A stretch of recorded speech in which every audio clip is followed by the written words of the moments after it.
ఈరోజు సర్దార్ సర్వాయి పాపన్న విగ్రహం ఒక స్ఫూర్తి కోసం, విగ్రహాలు వర్ధంతుల కోసమో జయంతుల కోసమో కాదు. ఆ దారిన పోయేటప్పుడు ఆ మహానుభావుల విగ్రహాలు చూస్తే ఆ స్ఫూర్తి మనలో కలిగించాలి, రగిలించాలి. ఆ స్ఫూర్తితో రాణించడం కోసమే ఎక్కడో ట్యాంక్ బండ్ మీద ఆ పక్కన ఇంకొక దగ్గర ఏదో మా మిత్రుడు చెప్తే నేను చెప్పిన అక్కడ కాదు, ఇక్కడ పెట్టండి. వస్తా పోతా వారి స్ఫూర్తి మనకు ఉండాలి. ఎందుకంటే సచివాలయం తెలంగాణ రాష్ట్ర పరిపాలనకు గుండెకాయకు దగ్గరలో సర్దార్ సర్వాయి పాపన్న విగ్రహం ఉండాలి. ఆ పక్కన జ్యోతిరావు పూలే ఆనాడు గడి నిర్మించుకుంటే ఆ గడికి జ్యోతిరావు పూలే ప్రజాభవన్ అని మనం పెట్టినాం. వి హనుమంతరావు గారి సూచన మేరకు ఆనాడు పేదలకు ఎవ్వరికీ అందులో ప్రవేశం లేదు. గద్దరన్న ఓత కూడా ఎర్రటెండకు 4 గంటలు కూసబెట్టారు. ఇవాళ అది జ్యోతిరావు పూలే ప్రజాభవన్గా మారి ప్రతి వారం ప్రజలందరూ అక్కడికి వచ్చి ప్రజా సమస్యల్ని చెప్పుకునే అవకాశం కల్పించినాం. ఇది ప్రజాపాలన. ఈ ప్రజాపాలనకు మీరందరూ అండగా నిలబడాలి. మీ ఆకాంక్షలు నెరవేర్చే బాధ్యత ఈ ప్రభుత్వాన్ని, రాహుల్ గాంధీ గారిది. ఈరోజు రాహుల్ గాంధీ గారు దేశంలో ఓట్ల చోరీ ద్వారా ఉన్న ఓట్లను తొలగించడం, లేని ఓట్లను చేర్పించడం, ఎక్కడెక్కడి రాష్ట్రాల వాళ్ళను ఎన్నికలున్న రాష్ట్రాలకు తీసుకొచ్చి దొంగ ఓట్ల ద్వారా, కుట్రల కుతంత్రాల ద్వారా మొన్న జరిగిన పార్లమెంటు ఎన్నికల్లో కేంద్ర ప్రభుత్వాన్ని ఏర్పాటు చేయడమే కాదు, మహారాష్ట్రలో పార్లమెంట్లో పూర్తిగా ఇండియా కూటమికి సంపూర్ణమైన మెజారిటీ వస్తే సరిగ్గా 5 నెలల తర్వాత శాసనసభ ఎన్నికలు జరిగితే మనం పూర్తిగా ఓడిపోవడం జరిగింది. ఎందుకు ఓడిపోయినామని విశ్లేషిస్తే 1 కోటి ఓట్లు మహారాష్ట్రలో కొత్తగా చేరినాయి 4 నెలల్లో. నేను అడుగుతున్నా, 4 నెలల్లో ఏ రాష్ట్రంలోనే ఏ దేశంలో అయినా 1 కోటి మంది పుట్టగలరా? ఒకవేళ పుట్టిన వాళ్ళకు ఓటు హక్కు వస్తుందా?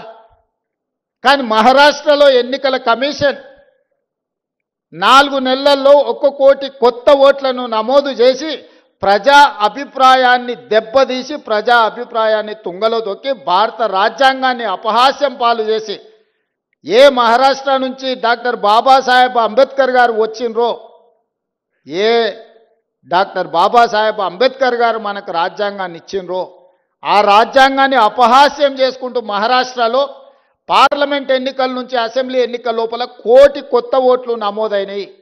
ఆ దొంగ ఓట్లే మహారాష్ట్రలో బీజేపీ ప్రభుత్వాన్ని అధికారంలోకి తీసుకొచ్చినాయి.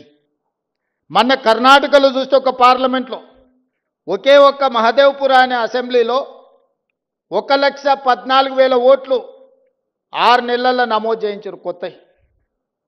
ఆ 1,14,000లలో 1,00,000 ఓట్ల పైన మెజారిటీ, 6 అసెంబ్లీలలో కాంగ్రెస్కు మెజారిటీ వస్తే ఆ ఒక్క దాంట్లో 1,00,000 ఓట్ల పైన బీజేపీకి మెజారిటీ వచ్చి ఆ సీటు బీజేపీ గెలిచింది.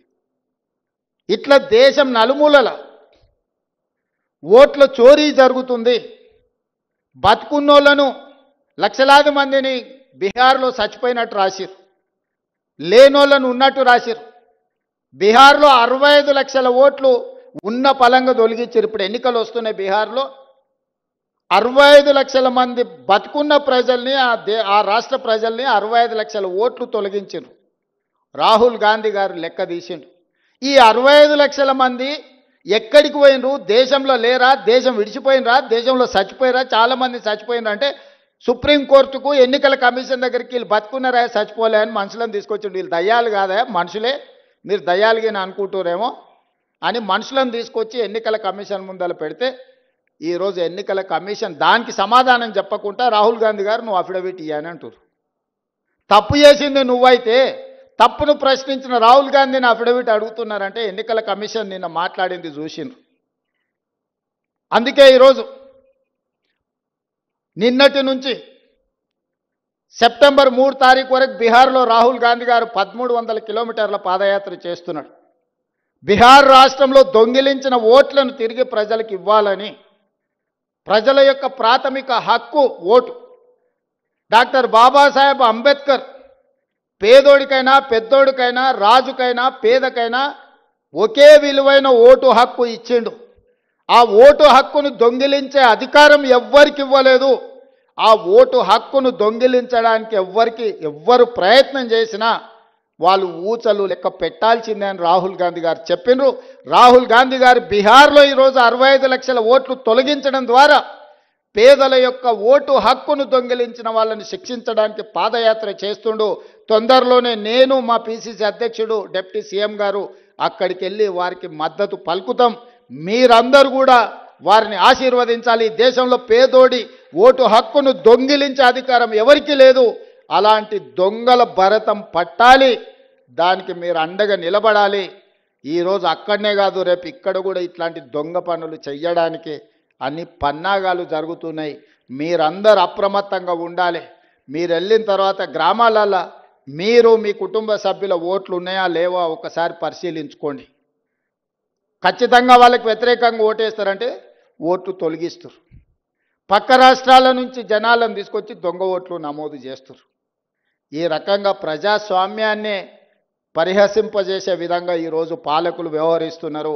అలాంటి వాళ్లకు గుణపాఠం చెప్పడానికి ఈరోజు బీహార్లో పాదయాత్ర చేస్తున్న రాహుల్ గాంధీ గారికి తెలంగాణ రాష్ట్రం తరఫున బహుజనుల కోసం పోరాటం చేసిన సర్దార్ సర్వాయి పాపన్న గౌడ్ సాక్షిగా మనందరం రాహుల్ గాంధీ గారికి అండగా నిలబడదాం. పేదల ఓటు హక్కును కాపాడదాం.